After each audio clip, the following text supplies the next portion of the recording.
Doctor Parthasarathi గారు Adoni MLA గారు. ధన్యవాదాలు అధ్యక్ష. అన్నమయ్య జిల్లా రాయచోటిలో శ్రీ వీరభద్రేశ్వర స్వామి పేర్వాట ఉత్సవం మార్చి 4వ తారీఖున జరిగింది అధ్యక్ష. ఇందులో జరిగిన ఒక సంఘటన గురించి సభకు తెలియజేయడానికి నేనున్నాను అధ్యక్ష. 1300 సంవత్సరాల చరిత్ర ఉన్న ఆలయం అధ్యక్ష. తరతరాలుగా వస్తున్నటువంటి ఉత్సవం భజన సంకీర్తనలతో ఆనందోత్సాహాల మధ్య శోభాయాత్ర జరుగుతుంది మార్చి 4వ తారీఖున. అక్కడ తానా జంక్షన్కి వచ్చారు అధ్యక్ష. రాయచోటిలో అక్కడ మసీదులో నుంచి వచ్చినటువంటి అల్లరి మూకలు దాడి చేశారు శోభాయాత్ర మీద. లాఠీ చార్జ్ చేసి పోలీసులు చెదరగొట్టారు. ఊరేగింపులో ఉన్న భక్తుల మీద కేసులు పెట్టారు పోలీసులు. అల్లరి మూకల మీద అయితే గొడవ చేశారని కేసు పెట్టారు. హిందూ భక్తుల మీద మాత్రం హత్యాయత్నం చేశారనే కేసు పెట్టడం జరిగింది అధ్యక్ష. అక్కడ ఎస్ఐ నరసింహారెడ్డి అనే వ్యక్తి ఎస్పీ గారికి ఒక కంప్లైంట్ రాస్తాడు అధ్యక్ష. ఆ కంప్లైంట్లో ఆయన చెప్పేది ఏంటంటే ఊరేగింపులో ఉన్నటువంటి హిందూ భక్తులు జై శ్రీరామ్ అనే నినాదాలు చేశారు అని చెప్తాడు.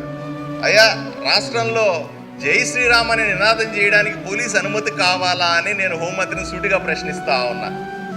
అంతేకాదు అధ్యక్ష, ఆయన చెప్తాడు, ఏమండి ఇక్కడ నేను పోలీస్ అధికారుల చుట్టూ ఆర్ఎస్ఎస్ విహెచ్పి వంటి సంస్థలకు చెందిన కుర్రవాళ్ళు వినకుండా రెచ్చగొట్టారు అని చెప్తాడు. అంతేకాకుండా నేను ఆయనకు ఒకటే అడుగుతాను అధ్యక్ష, ఆయనకు ఆర్ఎస్ఎస్ అన్నా సరే విహెచ్పి అంటే అర్థం తెలుసా అని అడుగుతా ఉన్నా.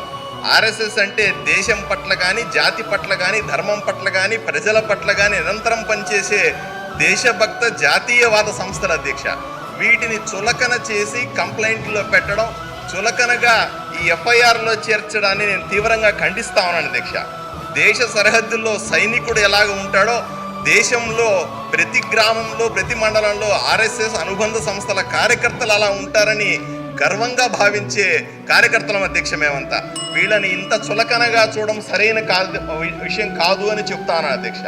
స్పష్టంగా చెప్పినట్టు అల్లరి మూకల నుంచి భక్తులను కాపాడలేని పోలీసులు తమ తప్పులు కప్పిపుచ్చుకోవడానికి ఇలా ఎవరిని బుజ్జగించడానికి కఠినమైన సెక్షన్లు పెట్టి హిందువుల మీద పోలీస్ కేసులు పెడుతున్నారు అని నేను సూటిగా ప్రశ్నిస్తా ఉన్నాను. ఇటువంటి సంఘటనలు రాష్ట్ర ప్రభుత్వానికి చెడ్డ పేరు తెచ్చే అవకాశం ఉంది అధ్యక్ష.